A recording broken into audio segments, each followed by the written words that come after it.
Bismillahirrahmanirrahim. Alhamdulillahi rabbil alamin wassalatu wassalamu ala rasuli rabbil alamin nabiyyina Muhammad wa ala alihi wa sahbihi ajma'in, amma ba'du.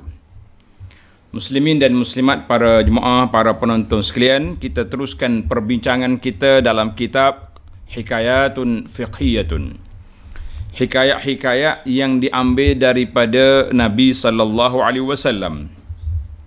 Siri yang ke-12 di bawah tajuk keuzuran dan kelonggaran dari menghadiri solat berjamaah dan juga solat Jumaat ketika berlakunya hujan dan cara azannya, cara lafaz azannya.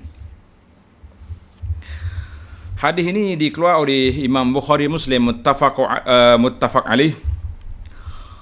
An Abdullah bin Abbas radhiyallahu anhuma annahu qala li muazzinihi fi yaumin matirin. Daripada Abdullah bin Abbas radhiyallahu anhuma, dia telah memberi arahan kepada muazzinnya, maknanya juru tukar azam, tukar banknya, pada hari hujan lebat. Maka Abdullah bin Abbas mengajar kepada muazzin, Idza qulta ashhadu an la ilaha illallah ashhadu anna Muhammadar Rasulullah fala taqul hayya 'alas salah. Bila sampai ke lepas pada tu, kamu jangan kata hayya 'alas salah. Qul sallu fi buyutikum. Sallu fi buyutikum. Bila sampai hayya 'alas salah, jangan kata mari solat semua, tapi kamu tukar kepada kata-kata solatlah di rumah kamu. Solatlah di rumah kamu. Jadi bila dia kata qala fa ka'anna an-nas istankaru zalik, bila berlaku peristiwa ini, orang ramai yang tak biasa dengar, biasa dia dengar hayya 'alas salah, tiba-tiba sallu fi buyutikum, solatlah di rumah kamu. Jadi ada yang tak setuju ataupun istingkar, bantah. Apa ni? Kenapa tukar azan? Faqala ata'jabuna min za? Dia pun tanya, kamu rasa pelik ke apa yang aku arah ni? Pelik? Qad fa'ala za man huwa khairum minni. Jangan pelik. Perkara ini telah dilakukan oleh orang yang lebih baik daripadaku. Siapa? Nabi SAW telah lakukan. Aku hanya mengulangi apa yang dilakukan oleh Nabi SAW. Innal jum'ata azmatun. Sesungguhnya solat Jumaat itu wajib. Menghadiri solat Jumaat itu wajib. Wa inni karihtu an uhrijakum. Tetapi aku tak suka nak menyusah-nyusahkan kamu, memayah-mayahkan kamu, fatamshu fit-tini wad-dahdi. Nanti kamu berjalan di atas selut dan juga di jalan tanah yang licin, berbahaya. Baiklah, hadis ini dikeluarkan oleh Imam Bukhari dan Muslim, wal lafzu li muslimin. Apakah hadis ini? Dilalatul hadis menunjukkan kepada rukhsah. Apa makna rukhsah? Kelonggaran ataupun keringanan daripada tidak menghadiri salatul jamaah. Wa minha al-jumu'ah, termasuklah solat Jumaat. Fil matari, ketika turunnya hujan lebat. Makna hujan yang menyusahkan, boleh bawa banjir. Kalau kita pergi balik tu jadi tanahnya licin, berlumpur, macam-macam. Kalau setakat hujan macam tempat kita ni, kita kata alhamdulillah. Hujan setara hujan ni, hujan biasa-biasa ni, walaupun lebat, boleh lagi pergi pasar pagi, boleh lagi pergi pasar malam. Takkanlah kita nak guna hadis, tak lagi masjid dah hujan, kita kata Masya Allah. Jadi kita hadis ni jelas sahih. Cuma fiqh daripada hadis tu, bagaimana hujan jenis mana yang tak boleh, yang membolehkan kita mengambil kelonggaran atau keringanan ini untuk kita tidak pergi salatul jamaah.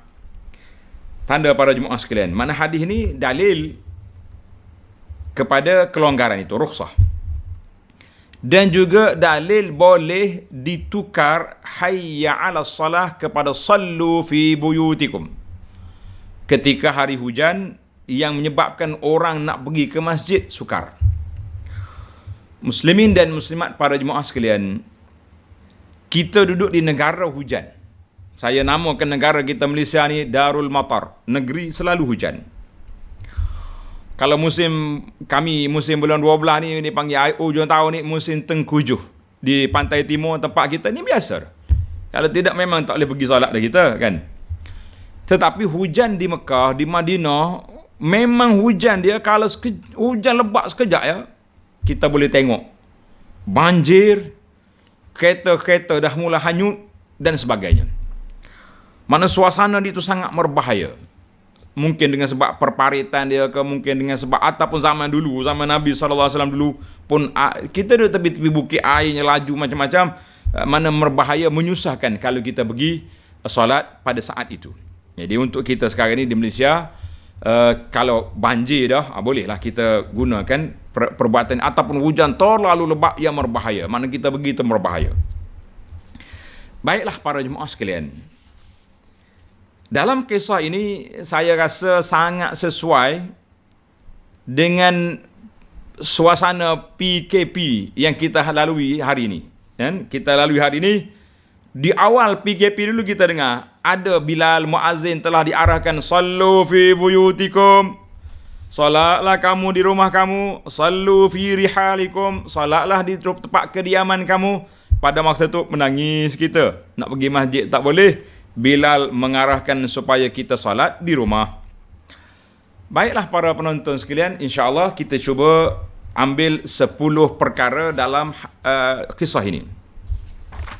Yang pertama sekali, rawil hadis ataupun mufti yang mengeluarkan arahan supaya berkata sallu fi rihalikum ini siapa dia? Sayyidina Abdullah bin Abbas radhiyallahu anhuma. Habrul Ummah wa Turjumanul Quran, Ibnu Ammin Nabi sallallahu alaihi wasallam, sepupu Nabi.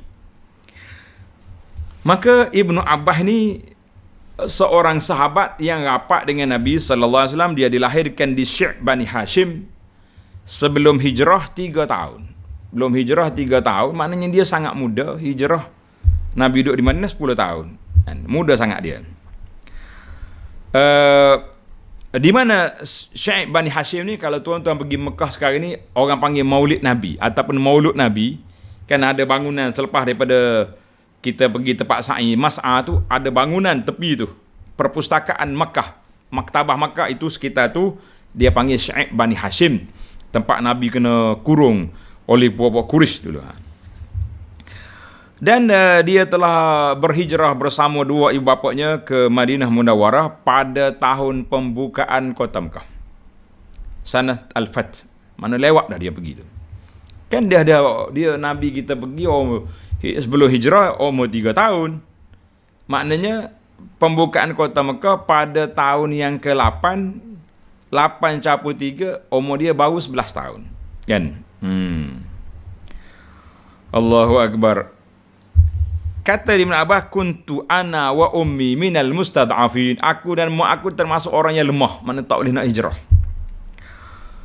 Ana minal wildan, aku kanak-kanak, mak aku daripada perempuan kan. Maka dia sempat duduk dengan Nabi sallallahu alaihi wasallam, ada mengatakan 30 bulan. 30 bulan saja duduk. Sebab apa? Dia pergi umur tahun 8, 9, 10 bulan Rabiul Awal tahun ke-11 Nabi kita wafat. Ila rafiqi al-a'la.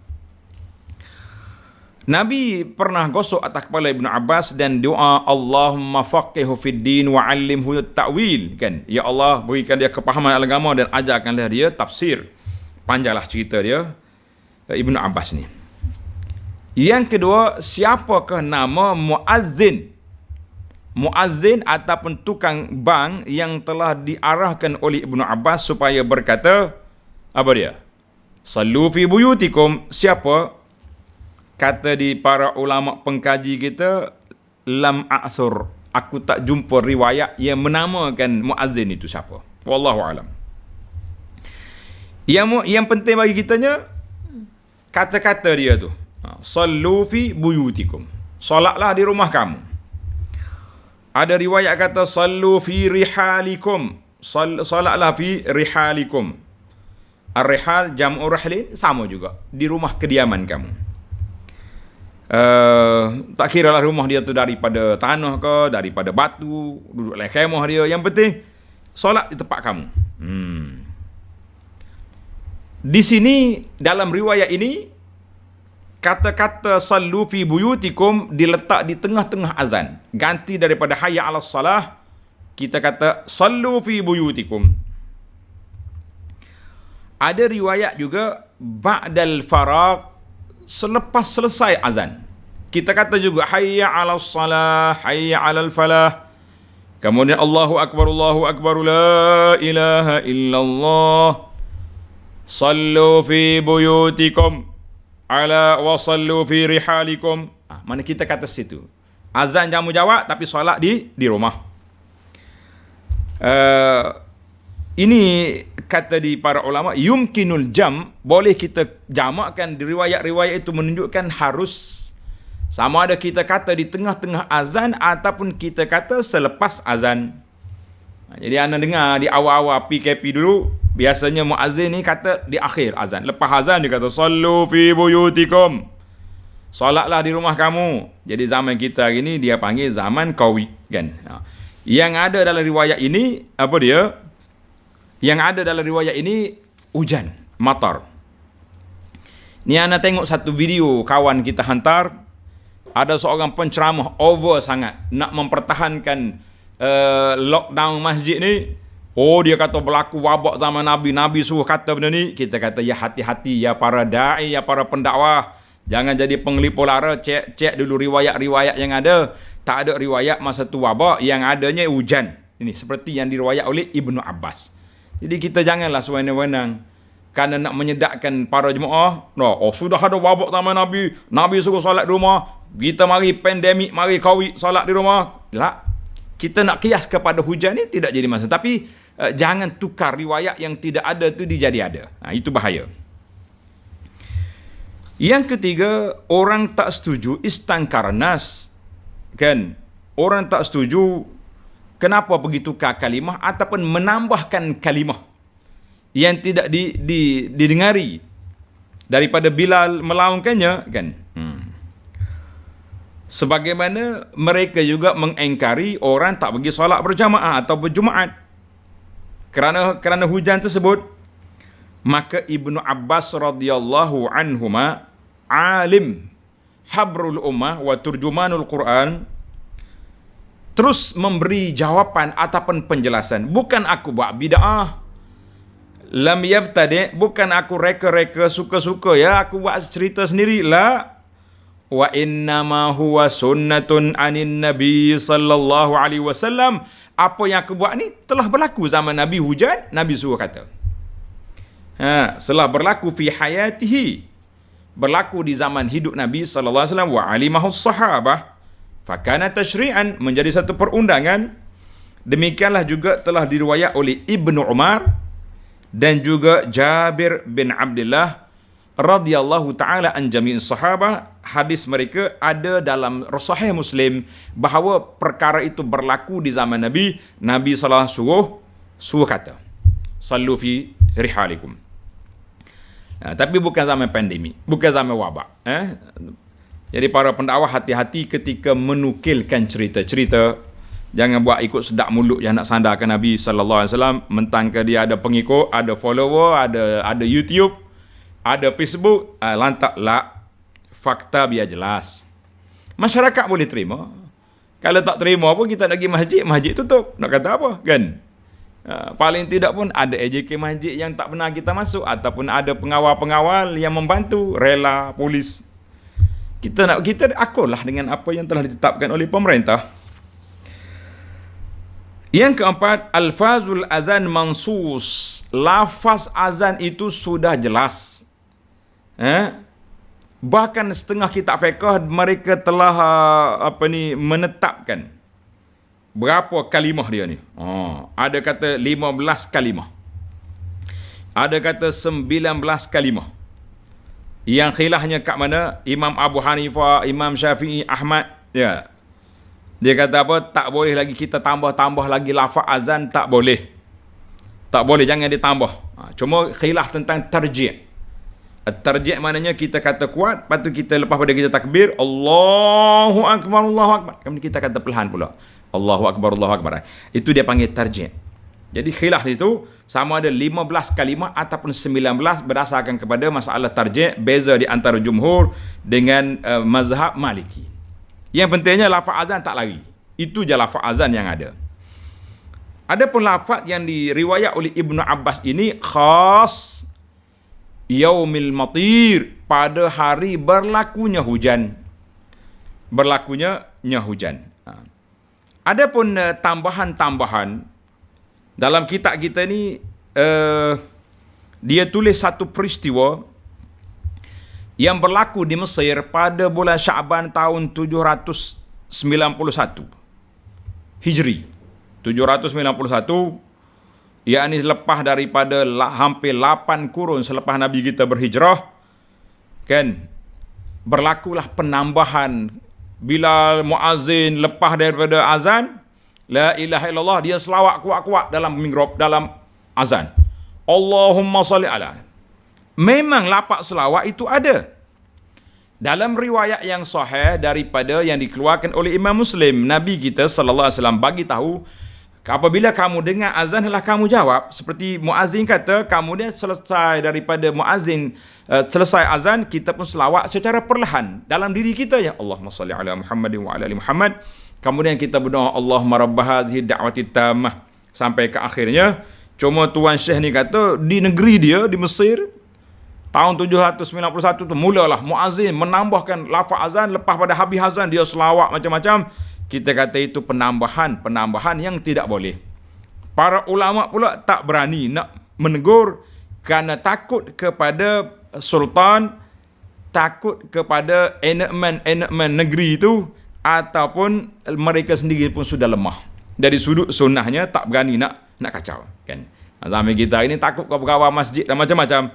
Kita kena tegur kalau ada benda silap. Kenapa? Ini sudah jadi mula-mula. Kalau tak ditegur daripada awal-awal, lama-lama jadi budaya. Ada setengah masjid kita ni sebelum azan tu macam-macam bacaan dulu. Selawat tu, kita kata cukup. Azan. Nabi tak ajar pun lafaz lain yang kepada Sayyidina Bilal radhiyallahu anhu, maka baiklah kita kekalkan dengan lafaz yang ada, sebab azan itu satu ibadah. Sebab itu saya memperjuangkan di masjid-masjid di surau-surau supaya jangan menggugurkan azan Isya walaupun ustaz ceramah panjang. Ni ada setengah masjid daerah terang-terang, kalau ustaz ceramah panjang, kami qamat terus. Subhanallah. Tak ada. Panjang, kita akan iqamat. Tak ada lagi azan. Kita kata baiklah, kalau tak macam tu, bagi limit pada saya, berapa minit je boleh lambat. Dia kata jangan lebih daripada 10 minit. 10 minit masuk waktu Isya, kita lajak 10 minit azan. Setengah negeri di Malaysia, alhamdulillah, saya tengok di Kuala Lumpur dan sebagainya, masuk waktu Isya, kita diarahkan supaya berhenti kuliah, azan dulu. Lepas azan, sambung balik. Lepas kuliah, terus iqamat. Boleh. Yang pentingnya jangan gugur azan. Baik, yang kelima, al-aslu, asalnya hukum solat berjamaah itu khilaf di kalangan ulama. Ada yang mengatakan sunat muakkad, ada yang mengatakan fardu kifayah, dan ada sebahagian kecil ulama mengatakan fardu ain. Maksudnya fardu, wajib kena solat berjamaah. Jadi kita ambil mazhab kita kata sunat muakkad ataupun fardu kifayah, solat berjamaah. Untuk solat berjamaah, solat Jumaat, wajib ke atas orang-orang yang cukup syaratnya. Baligh, tidak bermusafir, tidak ada ketakutan yang kita akan sebut di akhir nanti. Beberapa perkara yang keuzuran yang menggugurkan salatul jamaah dan Jumaat. Wa annal asla fi salatin nafli al-ifrad. Maknanya asal solat berjamaah itu mesti ramai berjamaah, solat fardu. Kemudian bagi solat sunat sorang-sorang. Solat sunat sorang-sorang, kecuali solat sunat yang disyariatkan berjamaah, seperti solat hari raya, 2 hari raya, 2 gerhana, solat istisqa, solat Ramadan, qiyam Ramadan dan sebagainya. Maka terdapat banyak hadis-hadis yang menunjukkan kelebihan salatul jamaah. Jadi anda tak baca hadis ni, para jemaah boleh tengok dalam rakaman-rakaman kita yang lepas tentang fadail salatul jamaah dalam syarah kepada Riyadhus Salihin dan lain-lain. Baik, perkara yang keenam, al-uzrul warid. Keuzuran yang tersebut dalam hadis ini yang memberi kelonggaran rukhsah kepada kita untuk tidak menghadiri salatul jamaah dan Jumaat, iaitulah al-mataru, hujan. Hujan. Sebab apa Nabi kita longgarkan bila hujan? Sebab daf'ul masyaqqat 'anil nas, nak menolak kesusahan, kepayahan yang akan berlaku kepada manusia. Tadilah dengan selupnya, dengan tanah licinnya, dengan berlumpurnya, maka diberi kelonggaran tak boleh pergi Jumaat ni dengan sebab ni. Hujan yang terlalu lebat, ataupun angin ribut kencang, ataupun salji yang tebal kan. Tengah malam pula kita jadi ketakutan nak pergi macam-macam. Maka para ulama mengatakan ini menjadi asas kepada mauzinnatul masyaqqah, sumber kesusahan yang berlaku, iaitulah hujan. Maka disitulah para ulama mengatakan haitsuma kanatil masyaqqah, maka mana-mana masyaqqah yang menimpa ke atas orang muslim ini, maka haruslah dia tidak menghadiri solat Jumaat dan juga berjamaah. Itulah di antaranya. Macam zaman kita hari ini, para ulama Islam kata kalaulah kerana hujan pun dironggarkan tak boleh pergi solat berjamaah, solat Jumaat, maka kalau ada bala pandemik ataupun wabak ini, sudah tentulah lebih utama tidak pergi. Jadi walaupun perkara ini, hujah ini boleh diperbincangkan, dimunaqashah, setara mana tak boleh pergi tu. Kalau kita kata kawasan ni kawasan merah kan, kampung ni sudah ramai orang kena COVID, Sabah nak tutup masjid. Ini dalam kawasan kita dia panggil kawasan hijau, tak ada seorang pun kena COVID. Ada pun 5-60 km jarak baru ada seorang di sana, tapi kita tutup mulak sedang semua masjid. Kita kata al-amru ilallah, kita serahlah urusan ini kepada pihak pemerintah, ulil amri, mereka lah yang bertanggungjawab di hadapan Allah Azza wa Jalla nanti. Kita hanya patuh kepada arahan.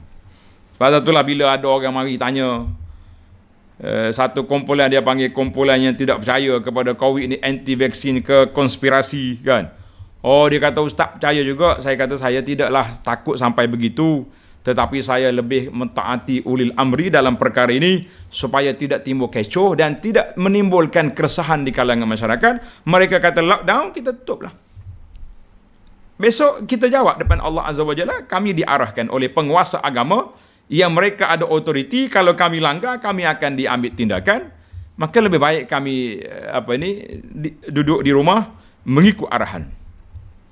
Sebab itu bila mari SOP supaya penjarakan ini, di antara nasihat saya kepada AJK Masjid, tuan-tuan boleh tengok dalam YouTube, dalam Facebook, ana mengatakan para AJK, para pengurusi masjid, imam-imam, kita kena patuh kepada SOP, tetapi kita juga mesti menjaga syariat. Setakat mana diperlukan penjarakan itu, kita buat setakat itulah, jangan lebih. Ni kadang-kadang lebih sangat jarak, macamlah kita ni tak pernah bertemu kan. Tapi lepas solat boleh pula buat dekat tangga masjid tu rapat-rapat. Ada setengah orang waktu solat jauh-jauh, lepas pada kuliah, Masya Allah ambil gambar berdempet, kata orang Kelantan.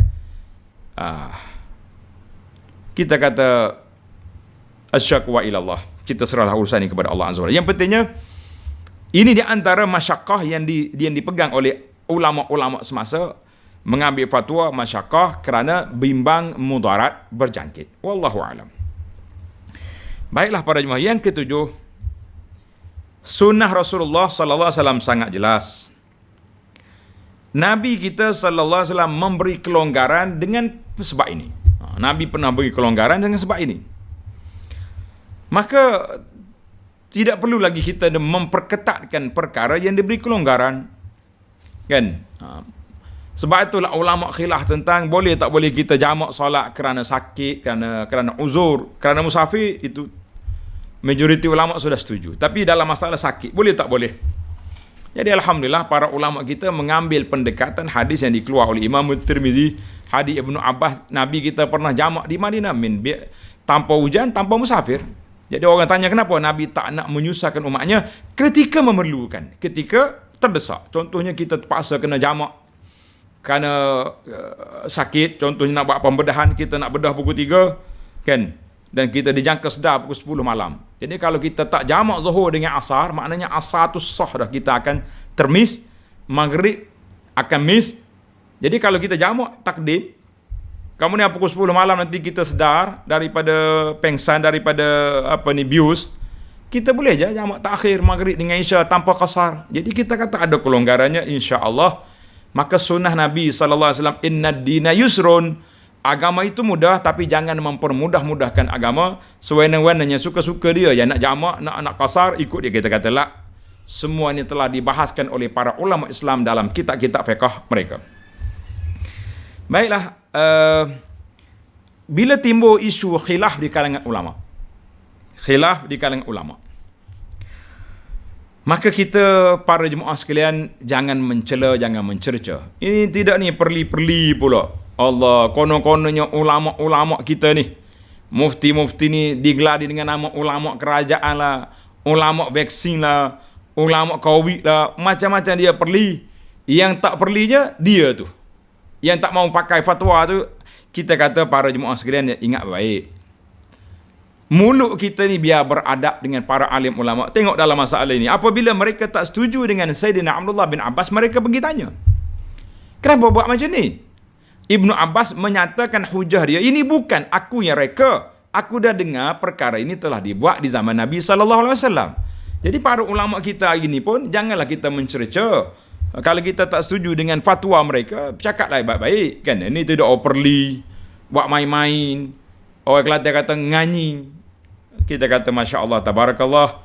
Ingat baik-baik, cerca sama kita pun orang tak kira, apalagi kalau kita mencerca para ulama Islam yang telah memberi sumbangan mereka dalam perkara ini. Jadi usahlah kita duduk percaya kepada benda yang qila wa qala, jangan. Yang kesembilan, hendaklah kita kena ingat dosa dan pahala. Dalam masalah benda-benda khilaf macam ni, biarlah kita beradab. Kalau kita tak setuju, nyata je pandangan saya sekian-sekian, hujah saya sekian-sekian. Tapi kalau duk main perli, itu tak akan selesai sampai bila-bila. Sebagaimana kata di para ulama Islam, luhumul ulama masmumatun, daging para ulama itu beracun. Jangan suka-suka nak perli, nak main, nak nganyi dia, jangan. Kan? Hari ni, bila ada sekumpulan para asatidzah sendiri yang buat video pendek-pendek mempertikaikan SOP ataupun keputusan majlis ulama, video dia tu diulang-ulang seolah-olah inilah mufti besar negara. Mufti yang ada tu tak jadi hijau belaka. Kita kata Masya Allah, Tabarakallah. Dia sendiri tu pun waktu bercakap yang sedapnya, waktu solat jauh juga tu kan. Kita kata ini, dia pun takut juga ke COVID. Kita ni kalau kita tengok COVID ni, takut tu tak. Tengok orang sembuh-sembuh tapi kena kurung 10 hari, 2 minggu, duduk seorang-seorang dalam hospital tu yang tak tahan tu. Nah, kena kurung di rumah pun, orang Kelantan kata menyasar kita, nana kita ni. Nah, apalagi kalau kurung seorang dalam bilik hospital. Kena pula bilik tu, orang kata ni sebelah ni lah bilik mayatnya, macam mana duduk seorang. Masya Allah, Tabarakallah. Baiklah, beradab, kita berhati-hati dalam perkara khilaf. Yang terakhir, yang ke-10, di antara keuzuran yang dibenarkan untuk tidak menghadiri solat Jumaat dan solatul jamaah, di antaranya tanda tuan-tuan. Yang pertama, hujan yang terlalu lebat, yang berbahaya. Satu. Yang kedua, al-bardun syadid, ataupun salji yang kuat, sejuk sangat-sangat.